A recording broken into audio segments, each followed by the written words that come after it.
행복한 노후를 위한 뇌과학자의 3가지 추천. 한소원. 나이에 맞춰 살라는 말이 도대체 무슨 뜻일까요? 다른 사람이 정해주는 대로 살아야 한다면 내 인생의 주인공은 나 자신이 아닌 것입니다. 내가 주인공으로 살아가기 위해서 기본이 되는 것은 건강한 마음과 건강한 신체입니다.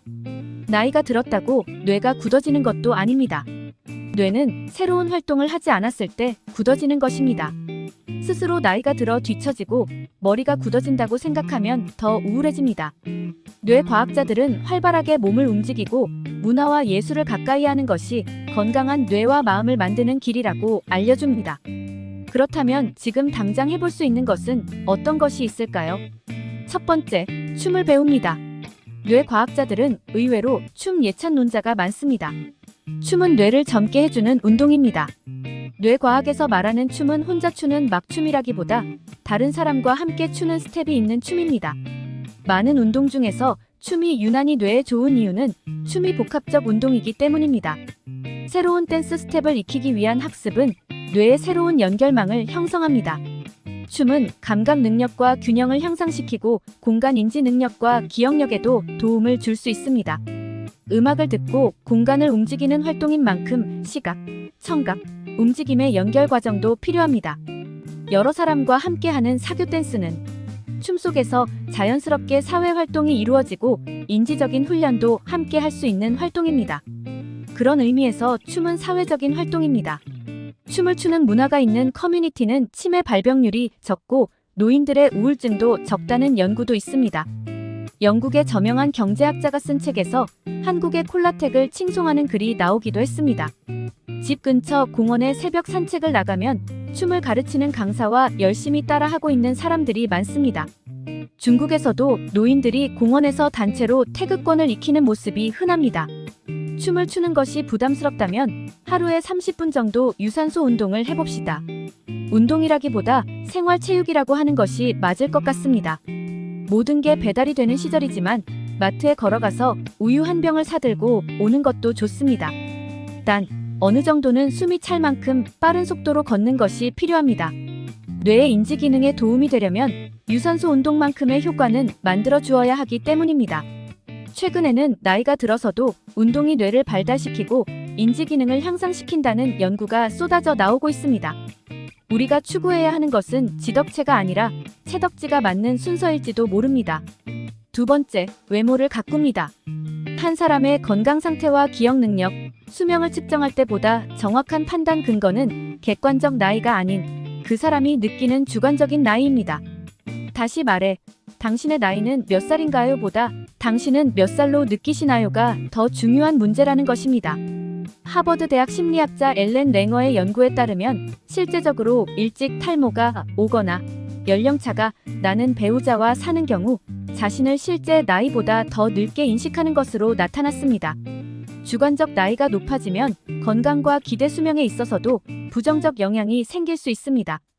그런 의미에서 젊어 보이고자 하는 것은 단순한 허영심이 아니라 주관적 나이를 낮추고 건강상의 이로움을 줄 수도 있습니다.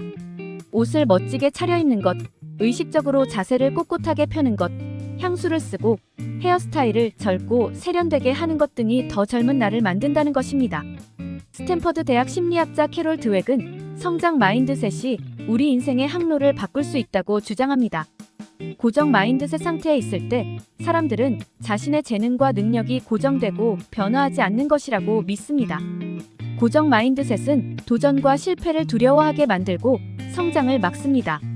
사람들은 흔히 노년에 이 고정 마인드셋을 가지기 쉽습니다. 하지만 변화에 대한 가능성은 나이가 든다고 줄어드는 것이 아닙니다. 나이가 들어서 신체적인 에너지가 떨어지는 것을 또 다른 도전으로 여기고 성장할 수 있는 것입니다. 세 번째, 인간관계를 느슨하게 유지합니다. 행복에 관해 가장 장기간 이루어진 연구는 하버드 성인 발달 연구입니다. 1938년에 시작된 이 연구는 아직까지 계속되고 있습니다. 이 연구를 통해 한 사람의 수명과 행복이 부모의 사회적 지위나 계층, 지능지수, 경제적 소득과는 그렇게 높은 상관관계가 없다는 사실이 입증됐습니다. 중요한 것은 바로 사회적 관계입니다. 사회적 연결은 한 사람의 행복에 있어 과거 연구된 것보다 훨씬 더 큰 영향력을 가진 것으로 밝혀지고 있습니다. 외로움은 빈곤, 영양, 흡연, 운동보다도 건강에 더 큰 영향을 미칩니다. 외로움과 사회적 고립은 뇌의 노화를 촉진시킵니다. 우리를 고립시키지 않는 것은 아주 가깝고 끈끈한 관계여야만 하는 것이 아닙니다. 느슨한 관계여도 좋습니다. 느슨한 관계라는 의미는 친하지 않다는 의미보다 들어오고 나가는 것이 자유로운 관계라는 의미입니다. 느슨한 관계를 만들기 위한 연습으로 매일 한 가지 숙제를 해봅시다. 매일 적어도 한 명씩 처음 만나는 사람에게 말을 붙이는 것입니다. 커피숍 사장님에게 말을 붙일 수도 있고, 길 가다가 버스 노선을 물어볼 수도 있습니다. 놀이터에서 놀고 있는 아이의 할머니에게 손주에 대해 물어볼 수도 있습니다. 반려견을 데리고 걸어가는 사람에게 반려견에 대해 물어볼 수도 있습니다. 동아리 활동, 함께 배우는 모임, 봉사활동도 좋습니다. 내가 사는 마을에서 내 이웃이라고 생각되는 사람에게 말을 붙이는 것을 연습하는 것입니다. 그런 쉽게 시작된 관계, 가볍게 연결되어 있는 관계가 내 삶을 행복하게 할 수 있습니다. 열린 마음으로 다양한 사회적인 연결을 만들고 유지하는 것은 건강한 뇌를 만들고 행복한 삶을 사는데 꼭 필요합니다. 계속해서 새로운 경험을 하고 활발한 신체 활동과 다양한 사회적 관계를 통해 젊고 건강한 뇌를 만들 수 있습니다. 나이에 대한 고정관념을 버리고 지금 이 순간을 최고의 삶으로 만들어가는 것은 미래를 준비하는 선택입니다. 예측할 수 없는 미래 앞에 호기심을 가지고 스마트하게 나이 들어가는 것은 어떨까요? 이상 행복한 노후를 위한 뇌과학자의 3가지 추천에 대해 알아보았습니다. 이번 영상도 유익하셨다면 구독, 좋아요, 알림 설정 부탁드리겠습니다. 오늘도 오전에는 건강을, 오후에는 부를 얻는 하루 보내세요. 감사합니다.